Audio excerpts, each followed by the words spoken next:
What if you enjoy building your bases, however you are also secretly evil and you like to either punish your minions or hell even kill them? Do you consider yourself to be the ultimate evil who wants to achieve the most amazing evil layer, but as the ultimate evil you have limited time to choose where you will build your lair, and therefore on this episode of Games Compared, we will be taking a look at Dungeons 3 and Evil Genius 2, a base building game where you are put in charge to try and achieve world dominance. How you, however, manage to do so is totally up to you. Therefore, on this episode, we will be comparing another two games with way too much in common, as a lot of times you, the viewers, have lots of choices. However, either your schedule or wallet has something else to say, and so hopefully this will give you at least somewhat of a better idea. However, again, as in the previous one, major disclaimer is that this is for fun and information purpose. Always make sure to do your own research as well. Okay, so what is the major part of these two games? That is what will keep you involved and is built around. Well, the major part is excavation and building your facilities, and here both games offer lots of freedom. However, while in dungeons you need to excavate in order to find a couple of gold veins, so you have money for salary. Meanwhile, Evil Genius has much more complex concept, and when you start a game, you will realize that the excavation is done by you spending money, so you will be building and rearranging your base like crazy, especially at the start of the game. Both games start by you building the mandatory rooms, and then you move on to your next goals. Dungeons usually are canteen, barracks, etc.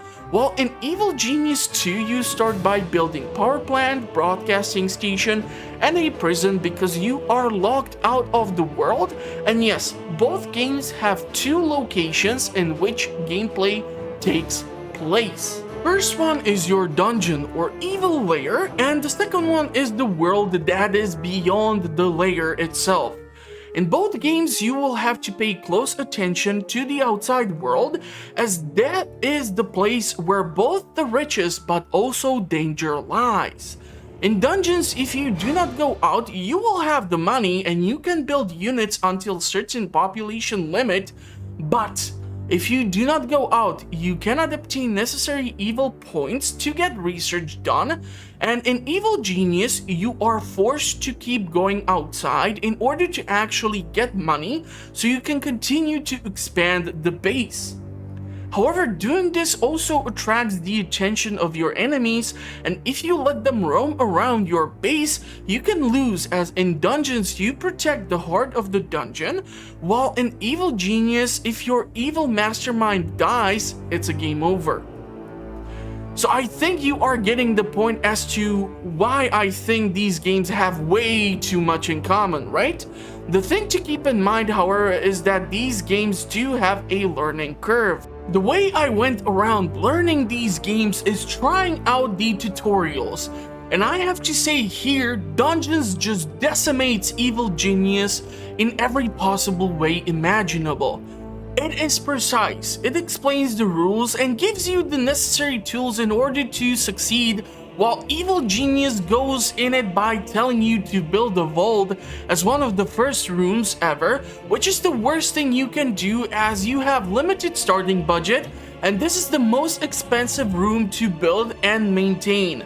There is lack of explaining of how to manage payroll, because after end of a certain time you will have to pay your minions, so you do need to take your time in order to excavate and equip your room properly, and to make sure that you never run out of money or do not pay portion of your minions, as if you do this, there will be a massive exodus from your lair, and honestly, the notifications in Evil Genius are going to drive you crazier than the fact that you need more cash.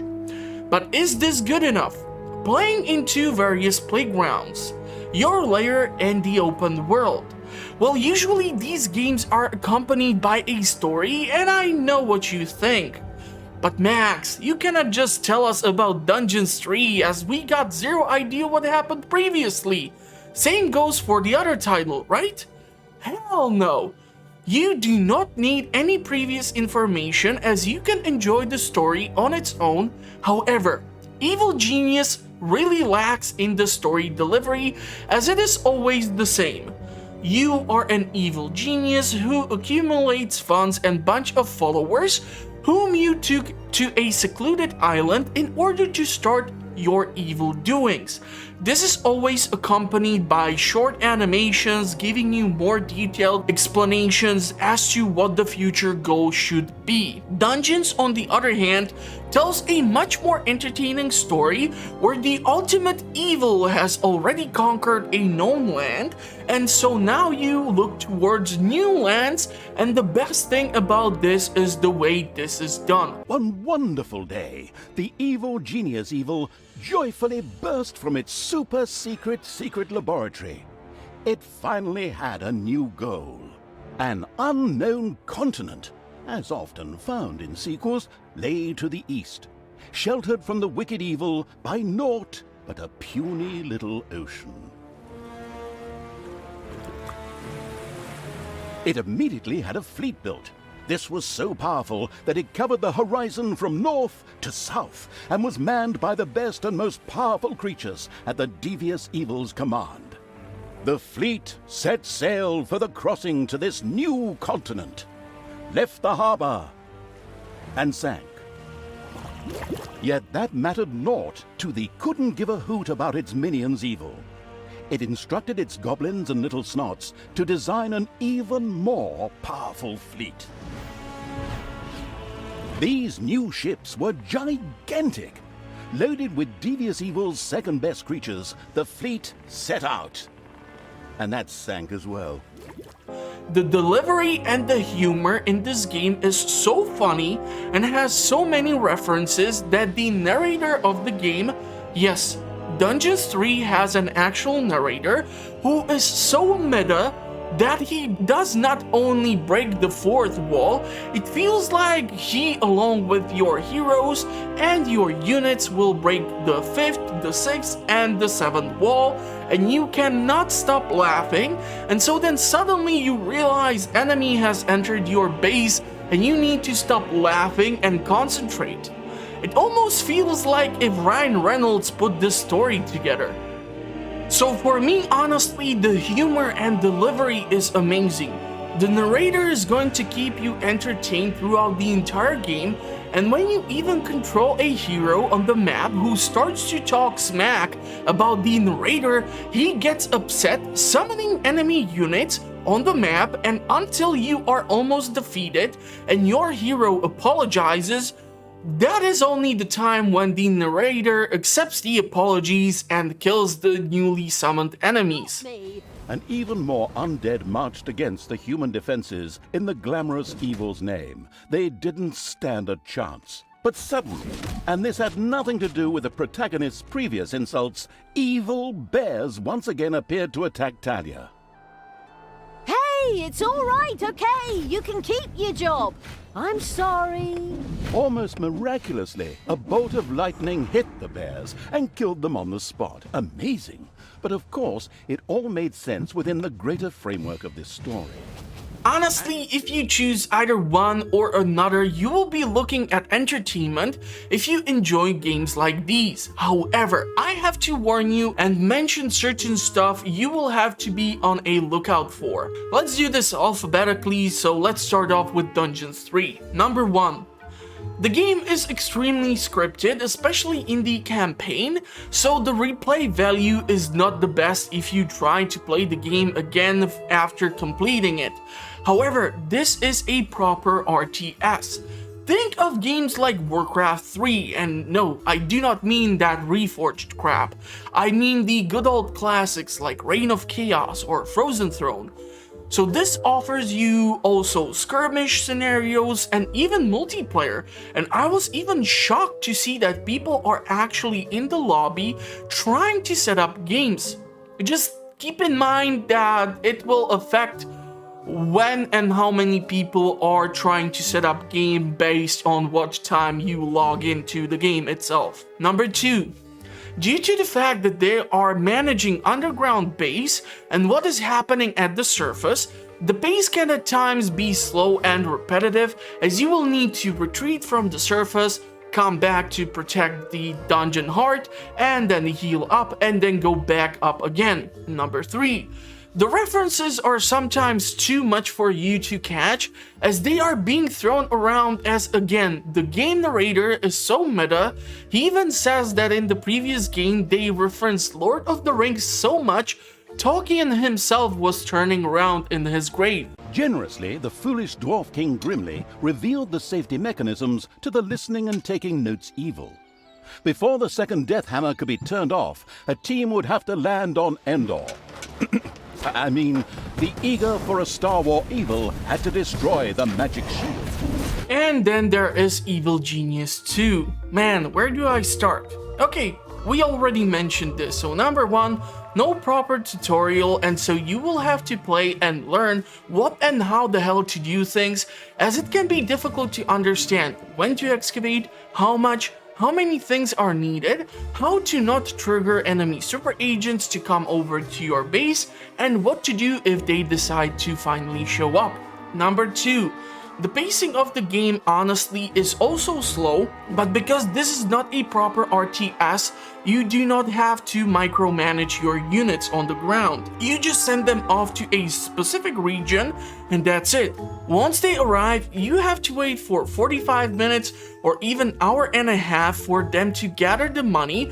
That is if the super agent does not appear in said region and then shuts down the scheme and visits your base. Number 3. The start of the game, it does not matter which super evil genius you choose, the game will be always the same despite of the island which you go for.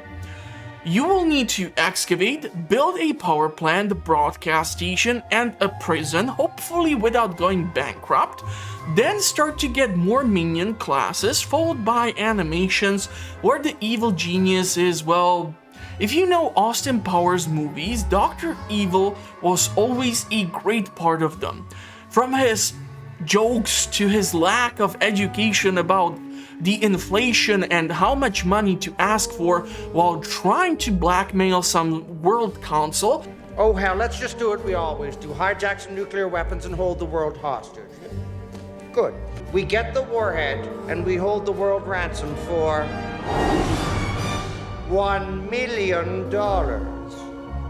And that is funny, but here I'm just not feeling that humor so much, and at times it feels like just get it over with so I can build my doomsday device. Number 4.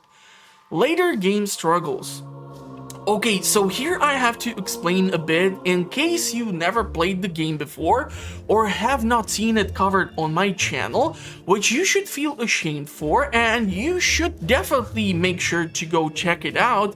But anyhow, in later stages of the game, in order to keep up the demand for payroll and to excavate further, you will need a ridiculous amount of money, and for that you need to run lots of schemes simultaneously, which means the world's super agents are watching, and they are usually watching for hours in one region. However, if you do not have them overlook a heat-reducing scheme for an hour, they will be jumping around from region to region, blocking you from making money, and all you will need to do is hope that they will not show up at your base because you got locked out of multiple regions simultaneously. It can happen if the heat is too much, and it can be really deadly for you. Number 5. This one is a bit more conflicting for me, but anyhow, what I do not enjoy about the game at all is the fact that you are given too much of an island to transform into an evil lair.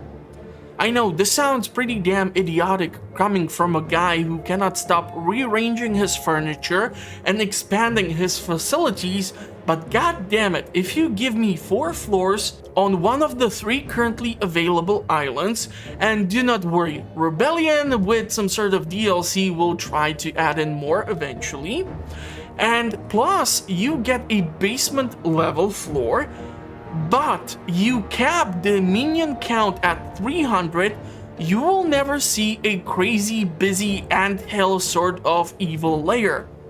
You cannot fill in all this space and run it successfully, as if you have unit capacity at 300 and you have just, let's say, 150 of the minions currently in your base, the maintenance of this is to have at least 200,000 to pay these minions, and these are not simultaneously at 2 places. So if you get them trained in the lair, then they will go and run the schemes outside. So let's say you have like 10 guards, but 8 of them went to do a scheme and a super agent shows up in the meantime, you are looking at serious trouble. And this is for me a big one, because sure, in dungeons you will never see 300 units on the map, but you do not need to do this, or you do not need such a large quantity, as once you accumulate small army, you will be either defending your inner lair, or you will be going outside to further your evil cause. Number 6, and this is adjacent to the size of the base. I truly believe that with each of the islands, I would prefer if the player can build towards some sort of alternative form of transportation. As if you pick up the game, you will find out there is a research to be conducted, but you always only drop off minions to regions with 1 chopper. You cannot get 2 or any alternative form of transportation, and this is ineffective, especially in the later stages of the game. And I have came across a bug in the game where the helicopter never leaves the helipad, meaning you have like 20 or more minions waiting to board the chopper, not working, and you are simply being locked out of regions or not running schemes, running out of money, forcing you to restart the game. There should be an alternative way. Give me on one island a chance to build a submarine base. Yes, the submarine is slow and can reach only regions around the island, but it will look cool. It can be stealthy in return to contradict the slow pace at which it can reach the regions. Give me an airstrip for a private jet company that will allow me to transport smaller crews fast, but it will cost more to do so, and thanks to the speed given to the planes, and on top of it, it can also work in order to bring in more customers for the casino, which brings us to the last point, number 7. Expand the casino functionality or staffing and how many visitors can arrive. You see, I have never counted over 50 guests on an island at the same time, and casino is a great cover for the island. More staff, again, 300 minion cap is horrible. This would give us possible challenge to try and get some rare achievement by financing our base through gambling primarily, turning the island into sort of Las Vegas of either the Atlantic Ocean or the Pacific Ocean, and then suddenly from the middle of the casino pops up a death ray and starts shooting all over the place. And I know, it sounds like I'm dumping a lot of frustration on Evil Genius game, but honestly, I do feel passionate about games, and when I see the full potential not being utilized, it pisses me off, because I know these days developers and studios will pump out mediocre DLC in order to fill in the gaps, and therefore, for my winner of the comparison, I got to go with Dungeons 3. Now, I know you will never be able to build so many elaborate bases or have such high unit capacity but you will be challenged on various skills, planning, timing, and most of all, you will be laughing through the whole thing, and at the end of the day, that is what I want, to enjoy a good game that I will be proudly ignoring in my Steam library. I mean, I will play it once and never touch it again. I mean, well, you know what I mean. So should you get the game? Well, honestly, I mentioned it earlier. Do your own research. You will not regret it, and most of all, if you do want to consider getting the game, wait for Steam sale, as Dungeon franchise is always with discount during the sale, and you might even get more games in comparison for Evil Genius 2, which normally goes for around €39.99 in euros. And as of the time of me making the video, there are 3 DLCs, each around $5, or a season pass for $25. And Dungeons 3 normally goes for $29.99, and it has access to like 5 DLCs. But if you want to get all of them with the game included, you can actually get it currently for $23.57, as currently there is a discount on the game, so already you got more for less. Oh, and if you want to really go nuts, you want to know the whole story, you can get all 3 games with all the DLCs for $62.88. Overall, if you will consider either one of the 2 games, you will have lots of good times. Question is if this is the type of game for you, or if you should check out the playlist for more, as I will try to come up with more videos like these for you to enjoy, and for me to put my ambitions toward creating more entertaining content for the channel. That will be all for this one. For more fun content, check out the channel, link is in the description, as I publish videos on a weekly basis, and make sure to hit that notification bell for all future content. I'm going to wish you a pleasant rest of the day, and hopefully I will see you all at the next one.